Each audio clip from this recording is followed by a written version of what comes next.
नमस्कार दोस्तों, एक प्रश्न आता है कंपटीशन परीक्षाओं में, पूछा जाता है प्रतियोगी परीक्षाओं में। एक कोई संख्या दे देते हैं और उसके ऊपर घात चढ़ा देते हैं और हमसे पूछा जाता है कि इसमें इकाई का अंक क्या होगा। जैसे उदाहरण के लिए हम ले लेते हैं कोई संख्या 6, 5, 4, 7, 8, 2, कितनी भी बड़ी संख्या ले लें, 6। इसके ऊपर घात रख देंगे वो 320 की, और हमसे पूछ लेंगे कि इसका जब हम 320 बार गुणा करेंगे तो इकाई के स्थान पर कौन सा अंक आएगा। अब इतनी बार इतनी बड़ी संख्या का 320 बार गुणा करना और फिर इकाई का अंक पता करना एक जटिल समस्या हो जाती है। तो उसमें हमें मतलब केवल इकाई के अंक से होता है। ये देखिए यहाँ पर 6 इकाई का अंक है, तो इसी से हमें पता चल जाएगा कि इतनी घात करने पर भी इकाई के स्थान पर क्या आएगा।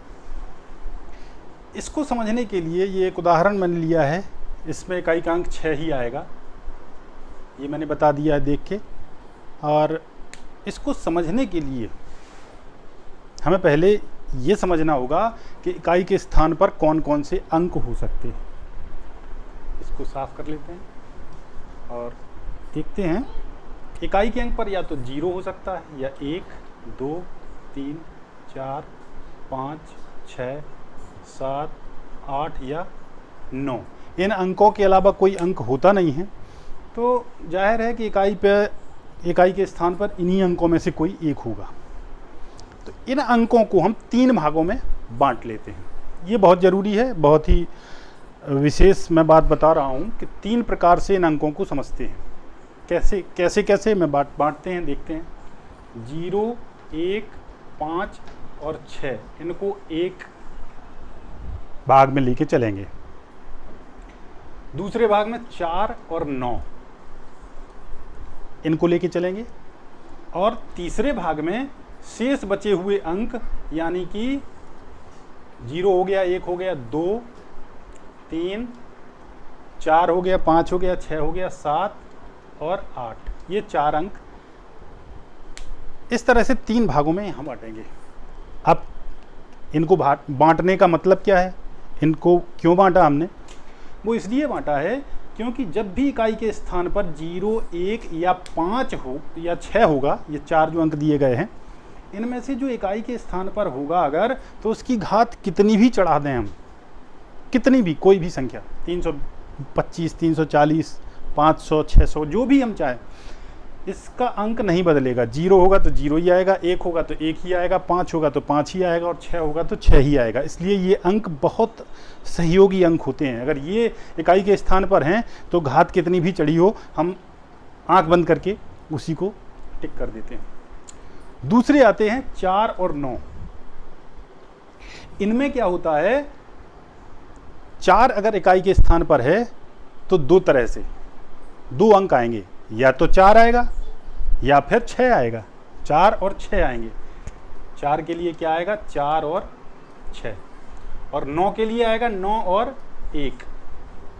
अब ये सम और विषम संख्या पर, घात की सम और विषम संख्या पर निर्भर करता है। जैसे मान लीजिए 4 की घात 83 हुई, 4 की घात 83 का मान क्या आएगा, क्योंकि ये विषम है तो 4 ही आएगा। और अगर सम होगा, अगर 4 की घात 84 कर देंगे तो फिर 6 आएगा। इसी तरह से 9 की घात अगर सम है तो 1 आएगा, और अगर विषम है तो 9 आएगा। सीधा सा, ये अगर 9 की घात 11 है, विषम है, विषम संख्या है, तो 9 की घात 11 में 9 ही आएगा, और सम अगर 12 कर देंगे तो फिर 1 आएगा। तो ये अंक हमें बहुत सहयोग करते हैं। अब समस्या पैदा करते हैं अगर इकाई के स्थान पर 2, 3 और 7 और 8 हों। इनमें 4 प्रकार से आ सकता है। देखते हैं कैसे। 2 की अगर इकाई पर होगा तो 2 आएगा, 2 की घात 1 होगा तो 2 होगा तो 4 आएगा, 2 की घात 3 होगा तो 8 आएगा, 2 की घात 4 होगा तो 8 चौको 32 यानी 3 आएगा, वो 2 आएगा इकाई के स्थान पर, और 2 की घात 5 में 16 यहाँ पर आ रहा है, 16 यहाँ पर आ रहा है तो इकाई के स्थान पर 6 आएगा, 6, और 2 की घात 5 में 32 आएगा तो ये इकाई के स्थान पर 2 आएगा। यानी इस तरह से पैटर्न देखिए 2 4 8 6 और फिर से शुरू हो जाएगा 2 4 8 6 2 4 8 6, इस सीक्वेंस में चलता है। इसको समझने के लिए अगली कड़ी में एक अलग से टॉपिक लेंगे, इन अंकों के बारे में अलग अलग समझेंगे, पहले 2 का, फिर 3 का, फिर 7 का, फिर 8 का। इनके पैटर्न लगभग समान हैं।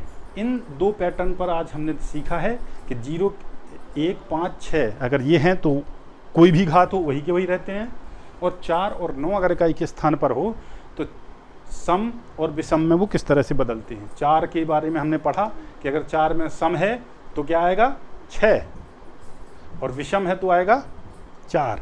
ये हम करके देख लेंगे। 4 की घात 1 देखिए, 4 की घात 1 सम होता है 4, वो विषम होता है 4 4 एकम 4, और 2 16 सम होता है 2, तो जब ये विषम है तो 4 आ रहा है और सम है तो 6 आ रहा है। इसी तरह से 9 की घात 1 विषम है तो 9 आएगा, और 9 की घात 2 9 9 81 हो जाएगा। अगर ये विषम है तो 9 आ रहा है, और 2 घात सम है तो 1 आ रहा है। इस तरह से हम इन अंकों को समझ सकते हैं। नमस्कार।